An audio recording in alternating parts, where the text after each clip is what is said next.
growing a beard. The congeries of cottage yards between Manor Street and Higginbottom Street, as visible from certain high-backed bedrooms in Trafalgar Road, a crowded higgledy-piggledy of plum-coloured walls and chimneys, blue brick pavements and slate roofs, well illustrated the grand Victorian epoch of the building society, when 18p was added weekly to 18p, and land haggled over by the foot, and every brick counted, in the grim, long effort to break away from the mass.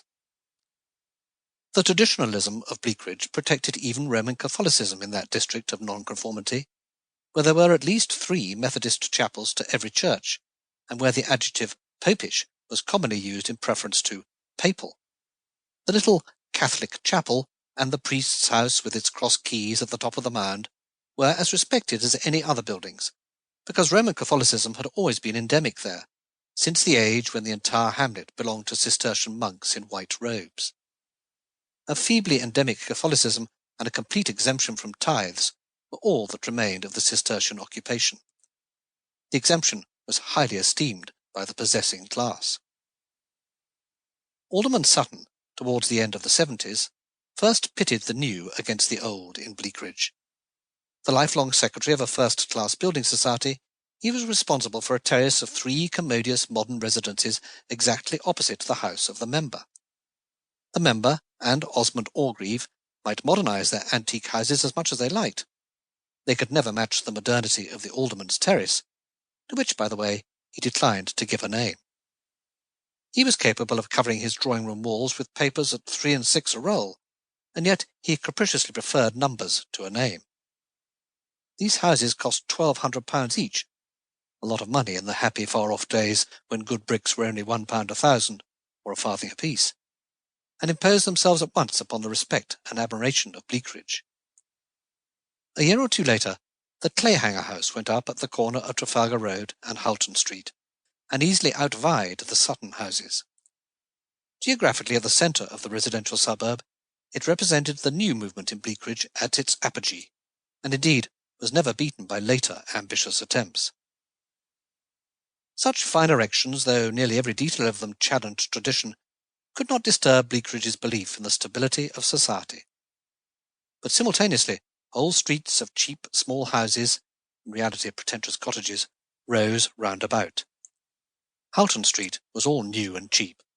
Oak Street offered a row of pink cottages to Osmond Orgreave's garden gates, and there were 3 other similar new streets between Oak Street and the Catholic Chapel.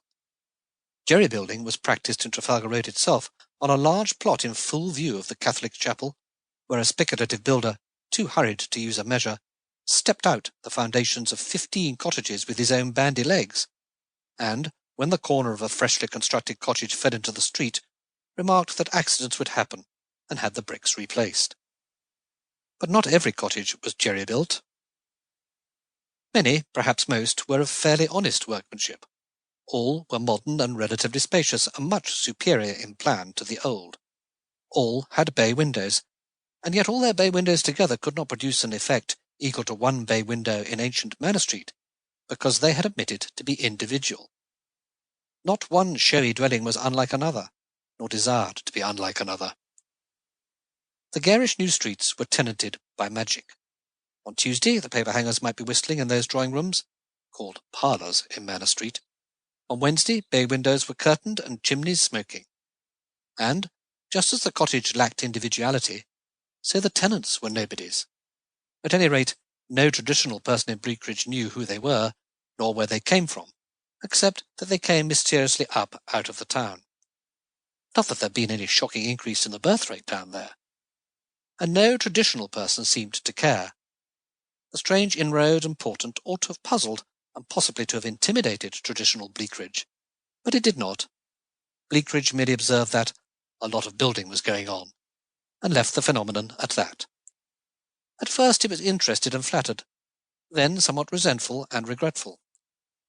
And even Edwin Clayhanger, though he counted himself among the enlightened and the truly democratic, felt hurt when quite nice houses, copying some feature of his own on a small scale, and let to such people as insurance agents, began to fill up the remaining empty spaces of Trafalgar Road.